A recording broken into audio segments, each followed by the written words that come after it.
that. More premiers are demanding a meeting with Trudeau to scrap the carbon tax. And, well, there's a lot more. Let's get to it. Lots to get to. Let's get to it first. Senator Housakas is talking about China and the inquiry, the Johnston report, right? The Johnston Inquiry, which was just a whitewash, right? The whole thing was meant to take the Canadian public off the trail of this bombshell leak that came from CSIS more than a year ago. And nothing has been done. And it's actually really serious. Senator Housakas is responding to Alex Pearson. Alex says the special rapporteur owes Sam Cooper, an apology. What a farce that report turned out to be. Yeah, it was a huge farce, and we're going to look at that in just a second. So here's Global News, and Global News got really ripped apart by Johnston's report as well. And so they're going to go after all of these documents with a vigor that I think, you would expect if somebody ripped you apart and your reporting was above board.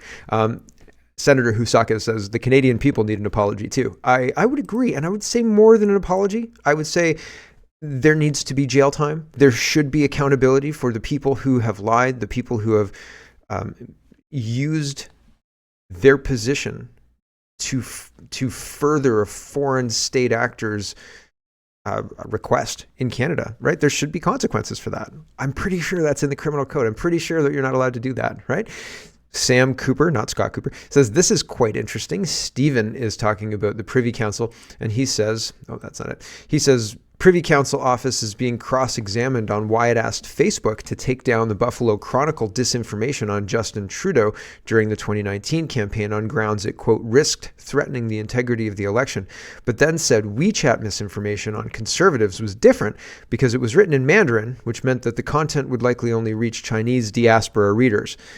In addition, the Buffalo Chronicle article presented false and inflammatory information directly targeting the Prime Minister's character, whereas the WeChat postings discussed substantive policy issues, albeit also in an inflammatory manner, Mr. Sutherland told Inquiry in interview tabled Friday. So Gary Gray says, Buffalo Chronicle is a rag mag, no doubt. How did you find out this was false information? And no reply, right? No reply yet. Although I don't know why Stephen would be responsible for replying. It's more of this is an issue of the powers that be disproving this. Was the Buffalo Chronicle sued for false information? Where can I read about it? Who debunked this? Because it was saying that there was a payoff to a student at West Grey Academy, and Trudeau had to leave mid-year because of a relationship, and she was underage, and so on and so forth. Very, very salacious, damaging accusations that just got buried, just like the Hunter Biden laptop, which was true, right? And they said it was false, but that didn't actually make it false. The other week I mentioned National News Watch as being government propaganda. Like, if the government could cover a story, this is how the government would cover the story, because these people are directly paid by the government to cover the story in the way the government wants them to cover the story, right? You see how that works? So these guys, National News Watch, are saying Ottawa asked Facebook to remove false article about Justin Trudeau during the 2019 election. Inquiry hears. Document says government didn't make information public because the information ecosystem had cleansed itself. So everybody knew that was fake. Here is Michael Geist. He says secret government content removal requests fuel concerns about abuse of internet content regulation. The Meta 2019 Transparency Report just references private reports of defamation, and a government disclosure only went back to 2020. So they're not giving us the whole story here. We're going to talk about this tab in a minute as well, but I wanted to highlight this. During the pandemic, says David Fraser, the government of Canada demanded that platforms remove T-shirts and other items that included this image. And this is the image of the Canadian Charter of Rights and Freedoms. We're going to talk about it again, but I just think that that's really interesting. They're using these takedowns to supposedly, cleanse false information that they claim is false, but they don't have to prove it, apparently, and they can get their lackeys to write whatever they want, and Facebook to take it down. And as well, I remember putting up T-shirts that had the Canadian Charter of Rights and Freedoms and getting told that I couldn't sell that, and putting up thumbnails that included this, and those thumbnails were suppressed. Those videos were suppressed, but I'm censored anyway. And like all of this plays into the idea that Canadian content creators are already really censored online. I'm very interested to see what happens because, like, I'm going to keep doing this show. I'm going to keep doing this even after Trudeau leaves. I did this show starting after Trudeau started as Prime Minister, but I started focusing on Ontario. I just like politics, so I'm going to keep doing the show. And I'm very interested to see after Trudeau leaves, will the censorship end or will it just get worse? I fear it is just going to get worse, but still, I'm very interested. If Poilievre is who he says he is, presumably the censorship will ease and we'll have an open and free internet again, right? Fingers crossed. We'll see. We'll see. Steven says, oh, we already looked at this one. Privy Council office being cross-examined on why it asked Facebook to take down the Buffalo Chronicle's disinformation on Justin Trudeau, because people would demand, is this true? And then they'd wonder, when was it debunked? How was it debunked? Although people really let the Hunter Biden laptop thing go a lot easier than I thought they would. But again, I think probably Trump won the 2020 election. The Hunter Biden laptop probably did play a big part in Trump winning as big as he did, and it was stolen anyway, right? Like, I think that's probably closer to the reality of the situation.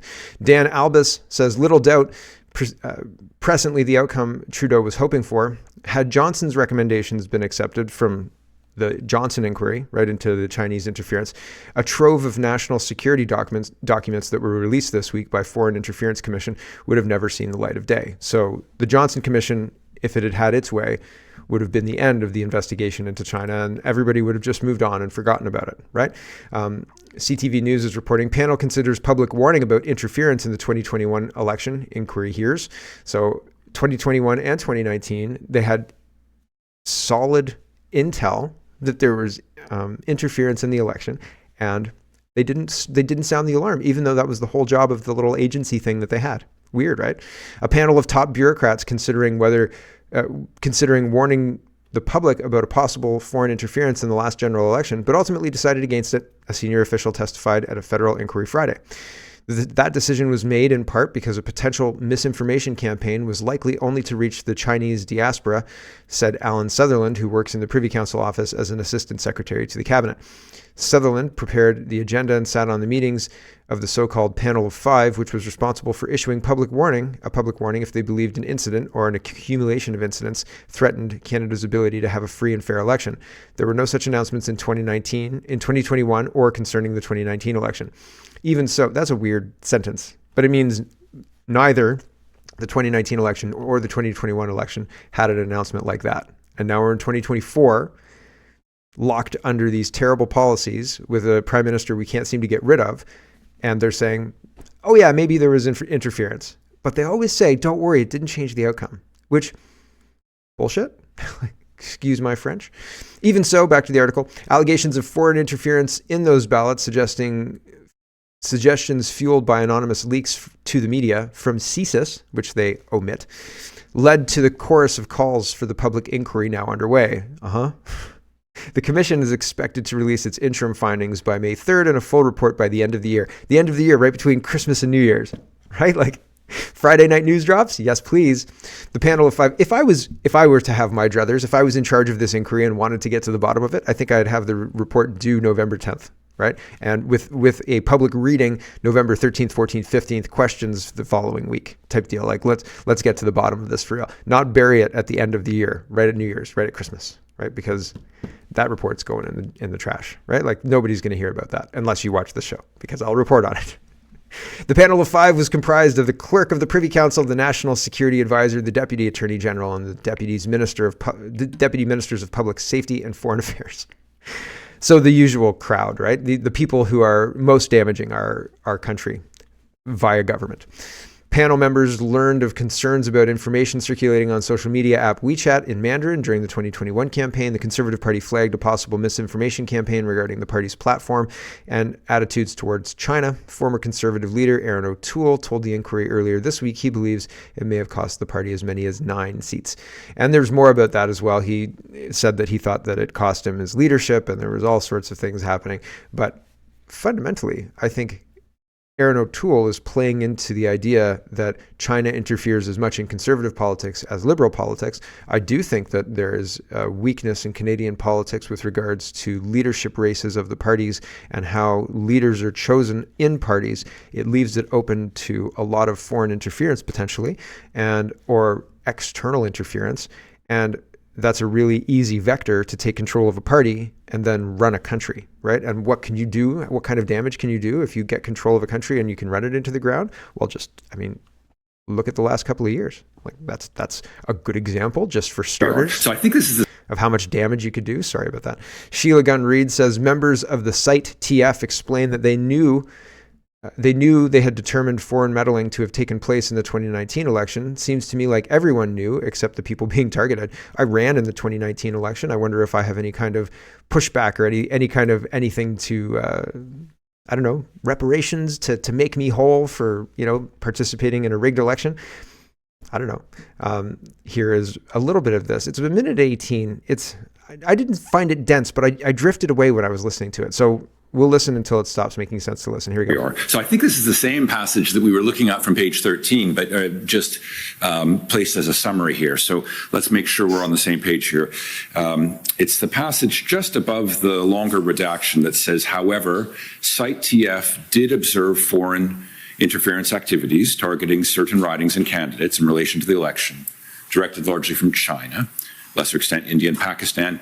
Site TF assessed that none of these foreign interference activities were part of a broad-based electoral interference campaign and did not have an impact on the overall outcome of the election.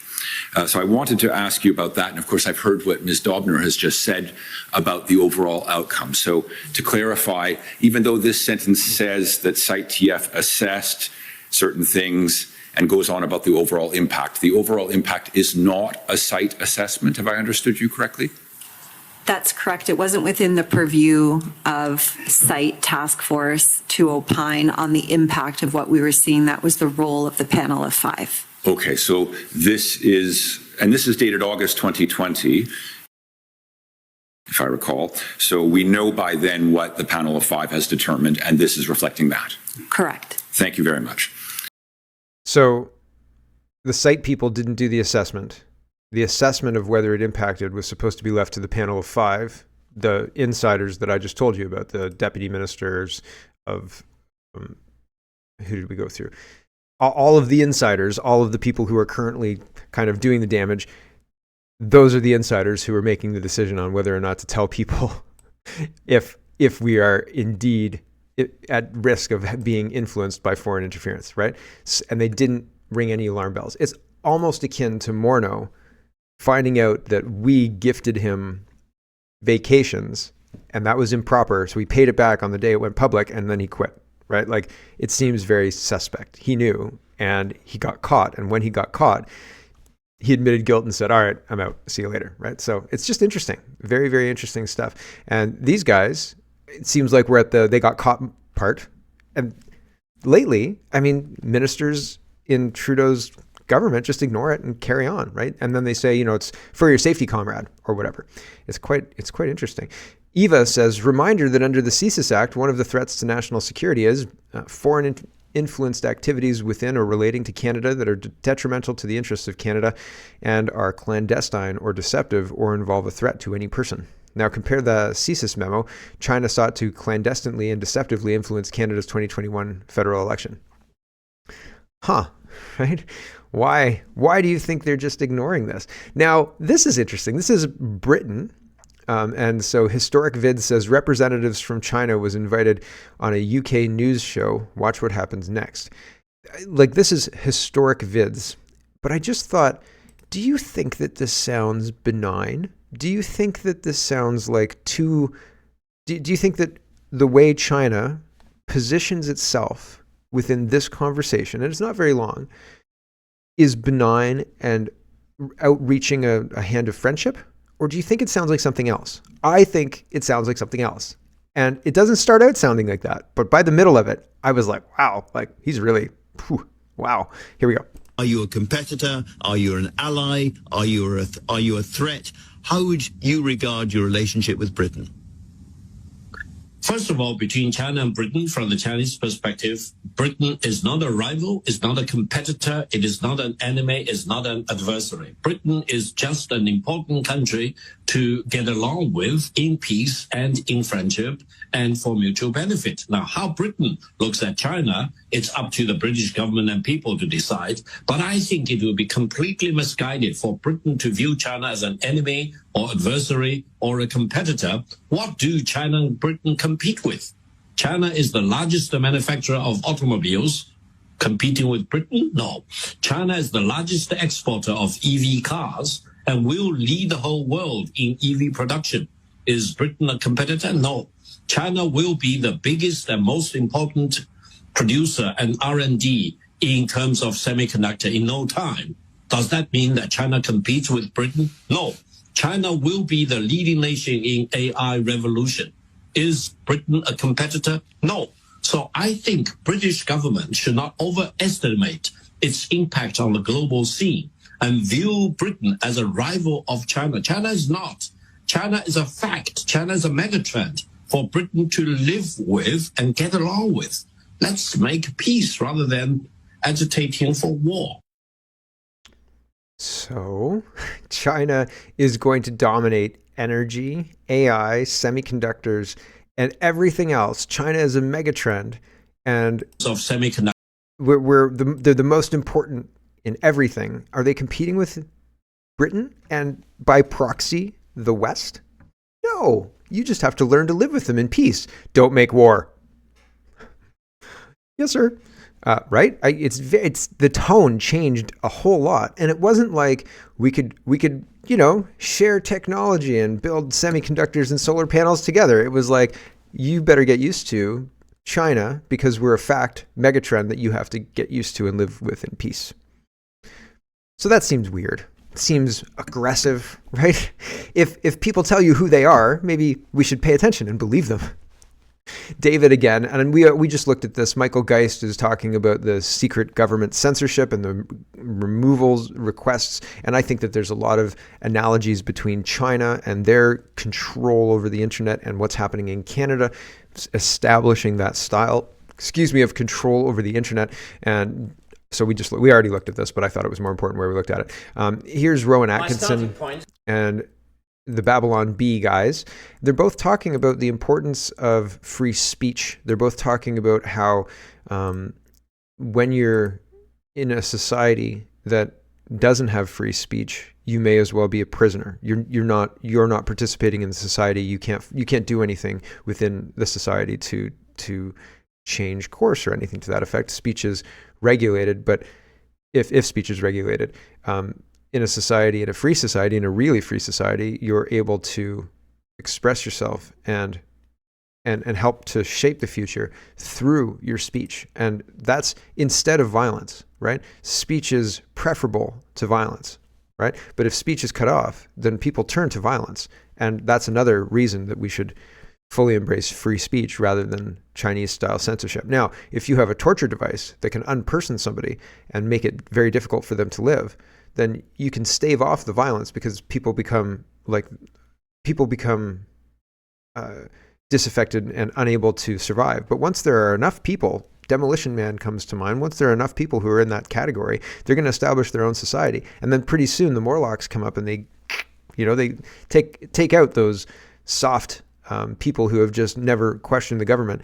And like pretty soon the scales balance, right? I mean, it's not every time, but over a long enough period of time, yeah, I think so. Here's Rowan Atkinson talking about free speech. It's a minute. We'll do a minute of this, and then we're going to listen to the Babylon Bees. Just a minute. The Babylon Bees is like 8 minutes long, but it's really worth it. It's very interesting. So anyway, here we go. My starting point when it comes to the consideration of any issue relating to free speech is my passionate belief that the second most precious thing in life is the right to express yourself freely.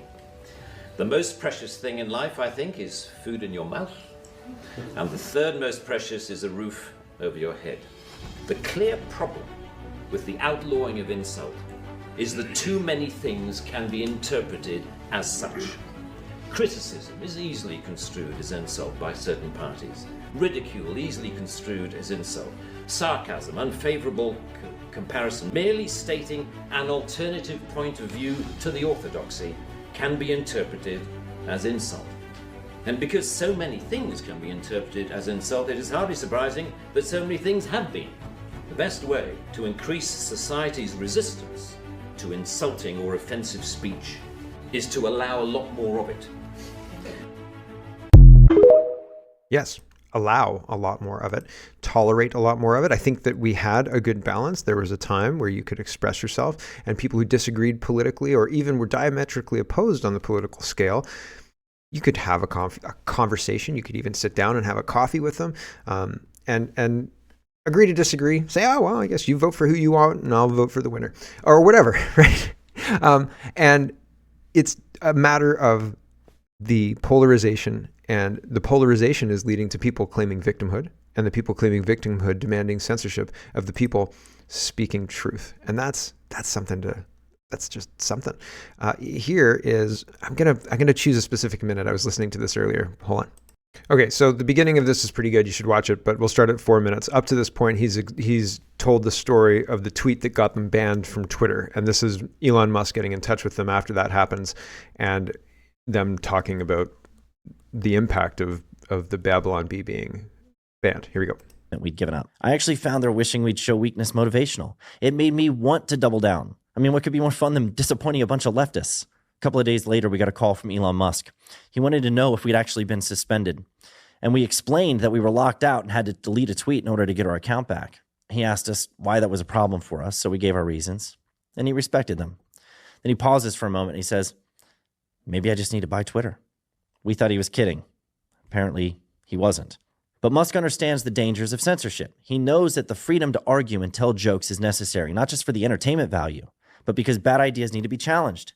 They need to be refuted and they need to be ridiculed, or they'll spread like the mind viruses that they are and ruin everything. Chief among the mind viruses is wokeness. Musk has called it one of the greatest threats to civilization and cited its spread as one of the primary reasons he felt compelled to buy Twitter. I asked him why he thinks wokeness is such a threat, and this was his reply. Wokeness, at its heart, is divisive, exclusionary, and hateful. It gives mean people an excuse to be cruel while armored in false virtue. That's beautifully put, but more importantly, it's true. And we're seeing this play out with the left's attacks on comedy. Mean people, I like to call them crybullies, want to take away our freedom to tell jokes, and they're doing it in the name of protecting others from harm. But they aren't actually protecting anyone. All they're doing is shielding their bad ideas from criticism and mockery. Just like Musk said. It's the same with anti-Semitism. If you say that's anti-Semitic. Now, we're no longer talking about the issue brought to bear, right? I've stated an issue, and instead of saying, okay, that's a problem, or no, it's not, and here's the reason why, you've turned it around and said that's anti-Semitic, that's Islamophobic. Now we're not talking about the issue. We're talking about me being a problem, right? Same thing with the censorship. It's protecting bad ideas from being examined in a way that they should be examined. Goodness, I feel like we should be jumping to housing because I think that's more important. We're going to do housing and then we're going to do election stuff. Here we go with the housing. Here is the demographic replacement that's going on. Can you see it? Can you see it? 2007 as the top, spring break 2007, and the bottom, spring break 2024. Can you see the difference, everybody? This is very interesting. It's very, very interesting. The spring break 2024 has a lot darker skin. Like the skin tone is much darker. Very interesting trend. I am your, this guy says spring break 2007 versus 24. Remember, this is not happening. This is not happening. Do not trust your senses. This is not happening. So in order to accommodate the mass demographic shift that is underway, we need lots and lots of housing in Canada to bring in all of those new people who are going to change the color of Canada. And so in order to facilitate that, we need trailer parks, according to the Liberals. When Liberals say they're building homes Canadians can afford faster, they're saying Canadians will be living in modular 15-minute cities. Welcome to Klaus Schwabia. So this is Justin Trudeau and Chrystia Freeland. Somebody was saying that Chrystia Freeland has been displaying erratic body motions, seemingly uncontrollable body motions, weird facial twitches. She was doing that well before she got jabbed.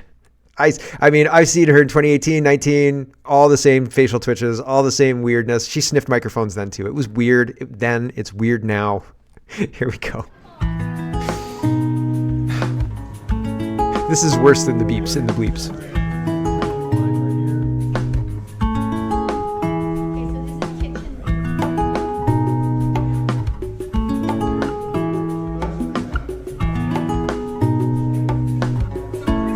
Do you think the heat pump is going to keep the modular homes warm?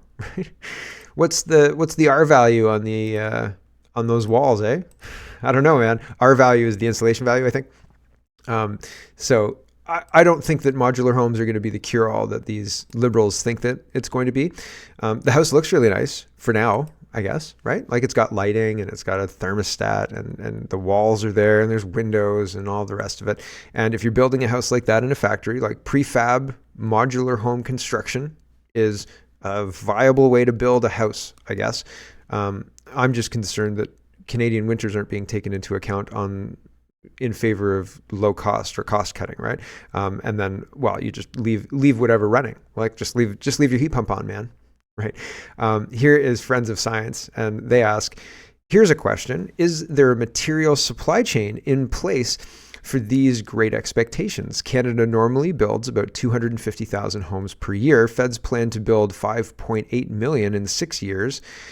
And then she links to the source for that. And of new materials and net zero building code, which Robert Lehman found using the low end of the estimated additional cost of net zero houses of $100,000 per unit and the estimate of 200,000 average new home sales per year. Moving to mandate the use of net zero homes in Canada by 2030 would impose an additional $20 billion per year cost on the Canadian economy. So even if the homes are smaller, the impact would still be the same. How about financing? One prefab modular home owner wants the federal government to pre-buy batches of homes so they can scale up their plant. So you get to buy a home with your taxes for a total stranger, discussed in this clip about yurts, right? So they were talking about yurts for everybody. But yeah, the prefab modular home people want pre-purchase of a whole bunch of modular homes so they can build millions of modular homes to meet the demand of the millions of new people coming into Canada. So Canada can start looking more like the bottom picture instead of the top picture. You understand? That's what's going on, right? Danielle Smith says the Alberta government is right to be skeptical of the federal government's announcement of a new federal home building initiative announced on Tuesday.